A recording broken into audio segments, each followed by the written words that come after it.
Hi, my name is Richard Duffy. I'm the SAP Business One product evangelist, and on behalf of everyone at SAP and all of our partners, I'd like to welcome you to today's presentation.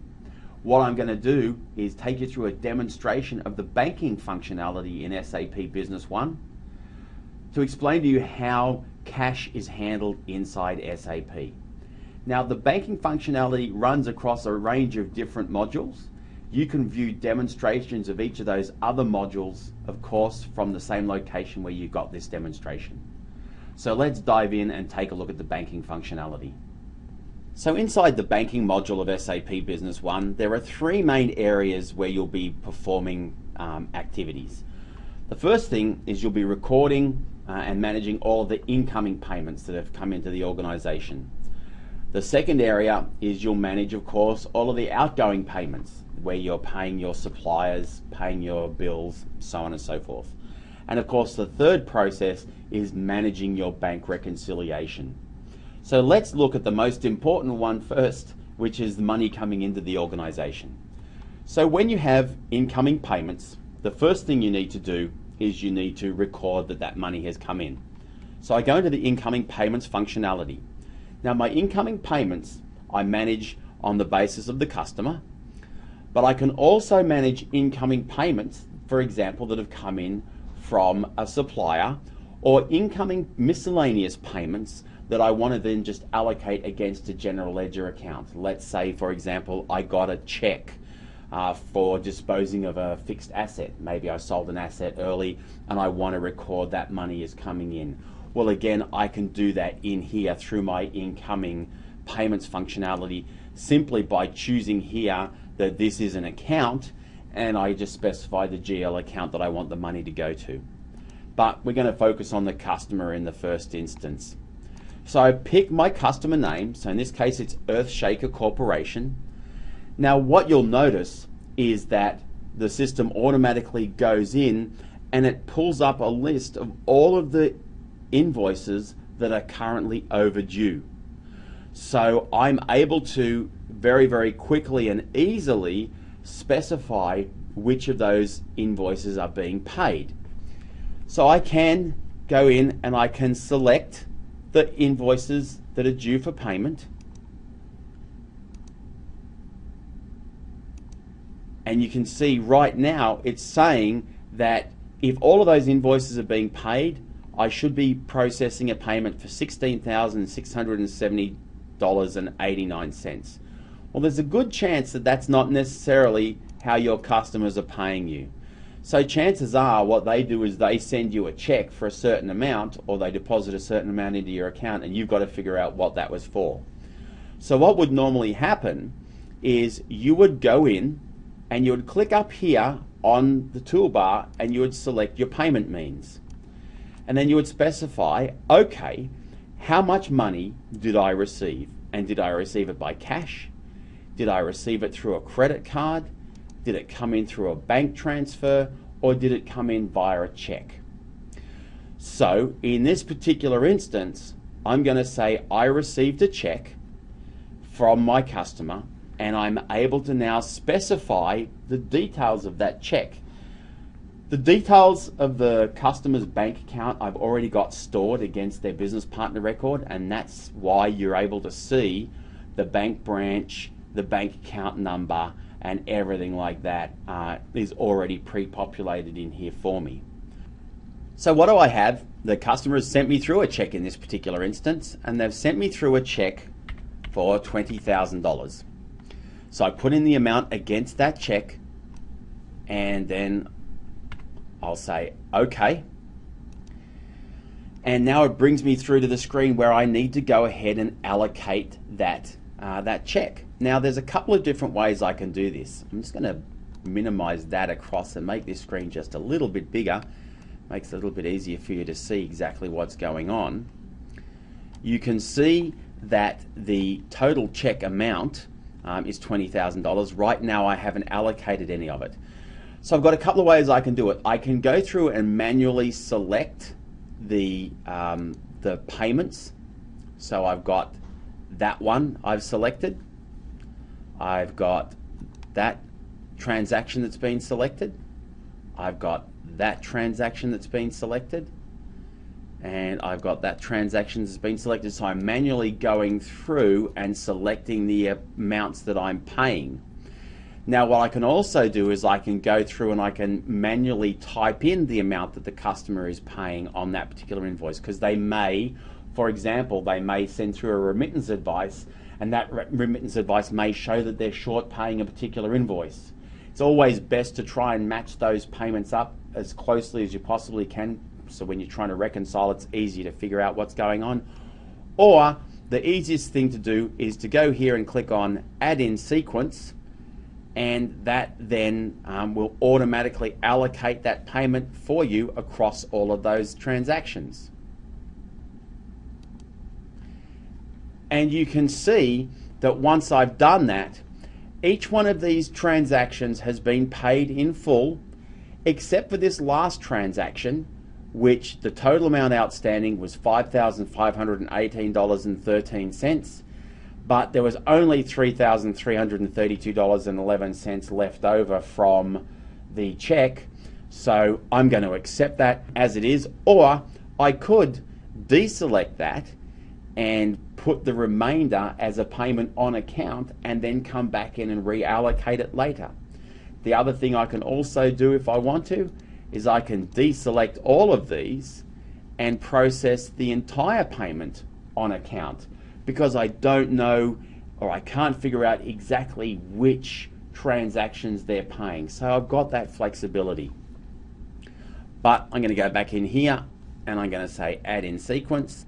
Now I'll add in sequence and everything's okay. I'm happy with the way that's going to allocate all of the payments, and I'll say Add. Once again, general ledger transactions have been created here, so it's telling me I can't change the document once I've added it, and I'm going to continue on. And that's my payment has been receipted. So we've seen a couple of different variations on the theme there, if you like, the different ways that you can allocate the payment. One of the other things you can do is when you are processing a payment, I'm going to go and we'll grab another one now, also for Earthshaker, and you'll now see that all those other transactions are now cleared, so I can go in here and I can process my payment. I'm able to do to process a payment in the system that is made up of multiple payment types. So I can have some checks, I can have a bank transfer amount, I can have a cash amount, I can manage all of that just fine within the one payment process, so I don't have to manage each different payment type separately.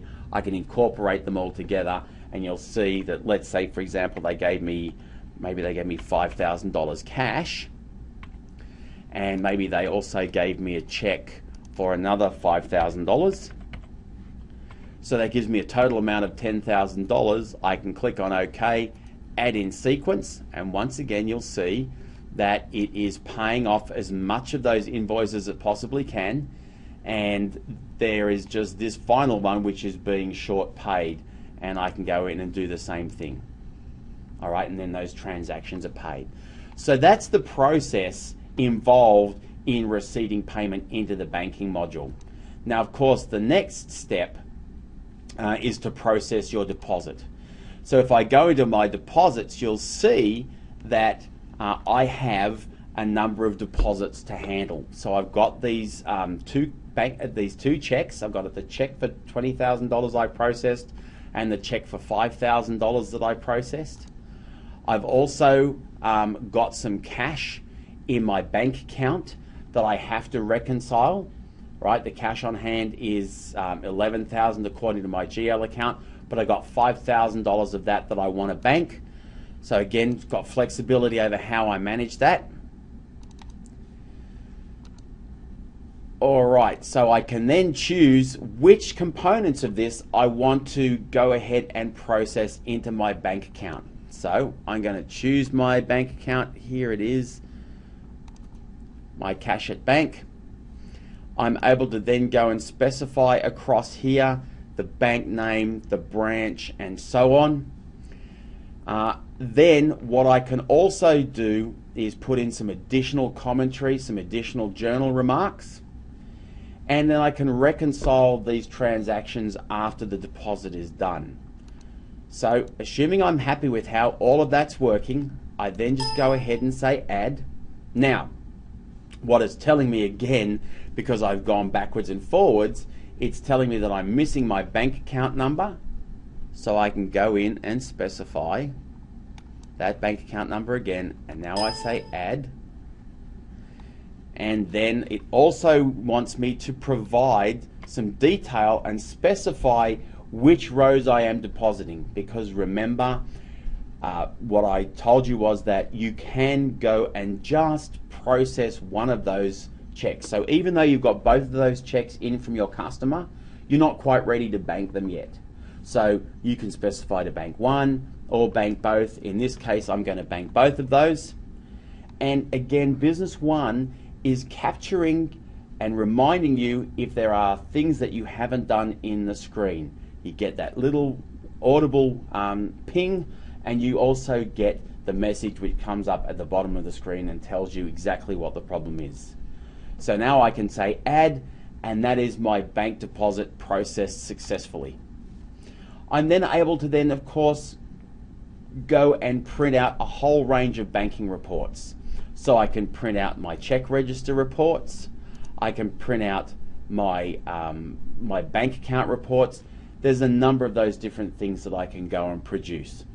Let's now take a look at the process involved in actually paying money out. So I'm going to go through and do my outgoing payments. I'm able to generate a single outgoing payment if I want to. Let's say I've got a supplier who wants a check today, or they want me to transfer the money into their bank account today. I could do that very, very quickly and easily. So I'm able to pick my vendor. So let's say it's Lumarx, and I can see right now that I have a number of these transactions, a number of these accounts payable invoices that I owe them, including the invoice that I created in today's transactions, in today's demonstration sessions. But I only want to pay one of these invoices. So all I need to do is select the invoice that I want to pay. So there it is. It's $33,677.47 in Canadian. But it's also handling all my multi-currency for me. So it's telling me that right now, that's actually $27,562.92. Now, before you jump in and you grab your calculators and start calculating out based on the exchange rates, I can't guarantee you that that's exactly the right exchange rate today, but you get the general idea. So it will do that foreign currency calculation for you. The next thing I need to do when I'm doing that payment before I can generate it is I also need to go and specify how am I going to pay it. So am I going to draw a check? Am I going to do a bank transfer?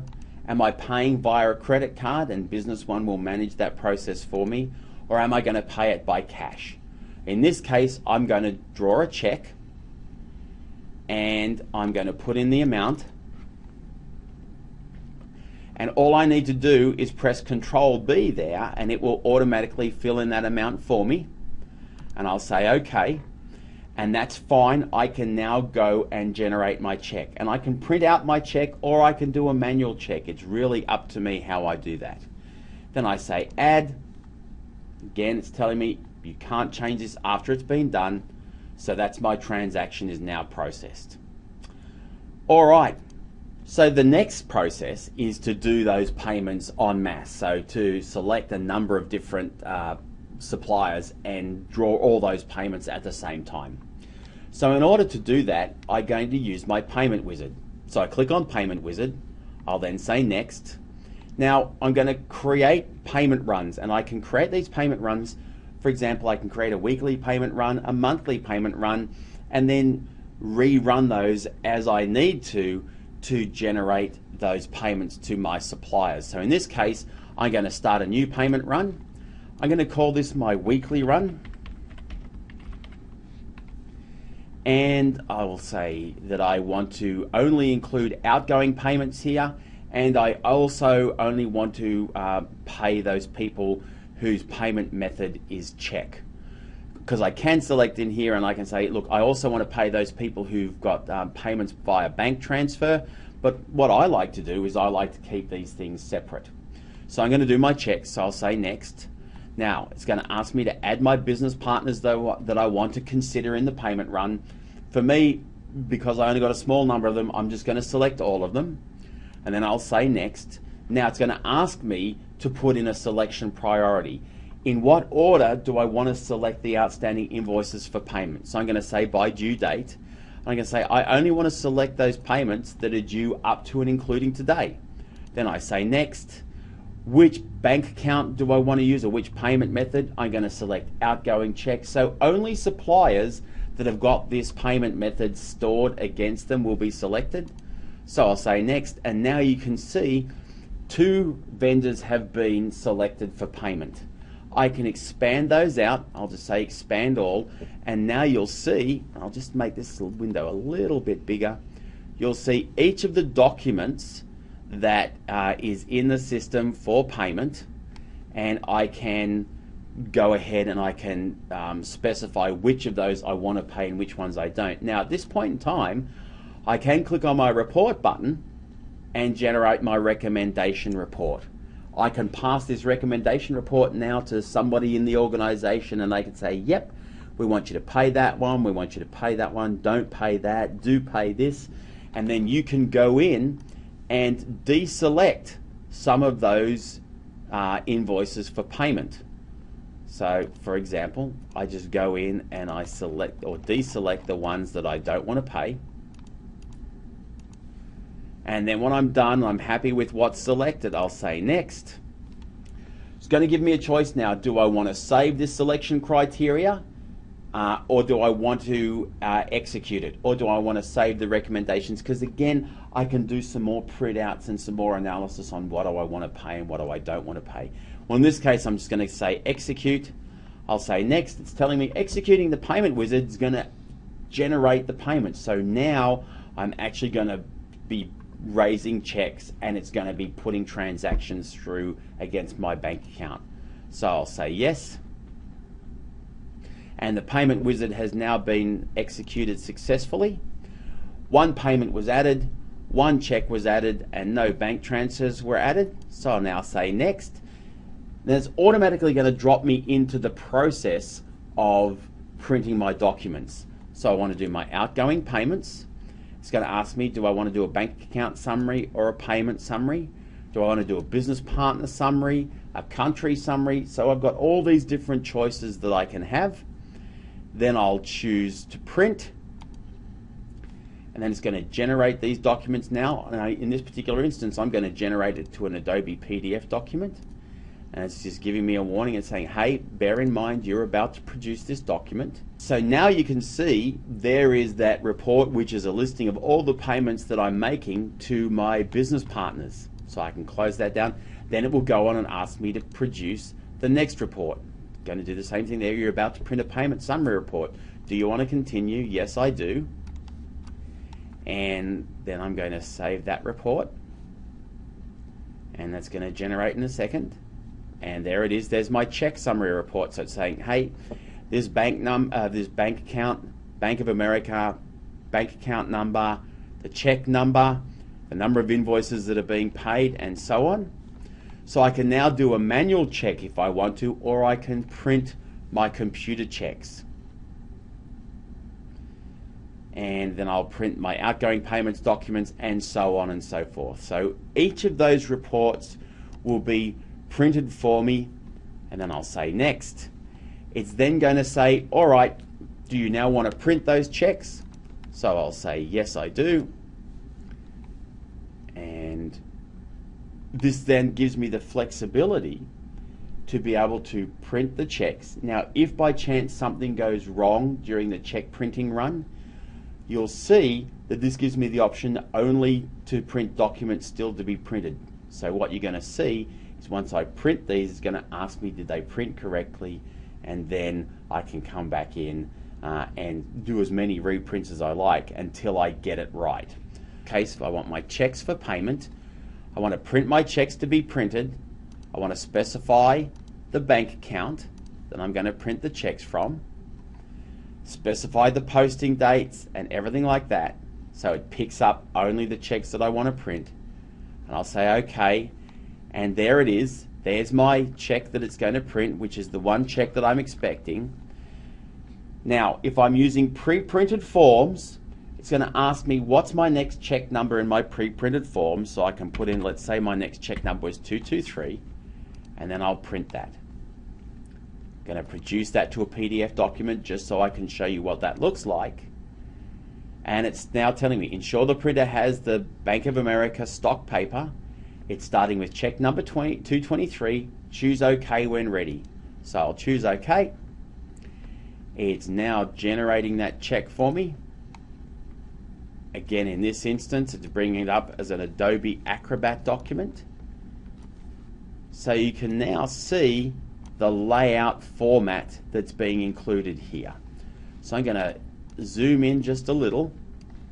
So you can see what I've got is I've got my remittance advice at the top and then my check at the bottom.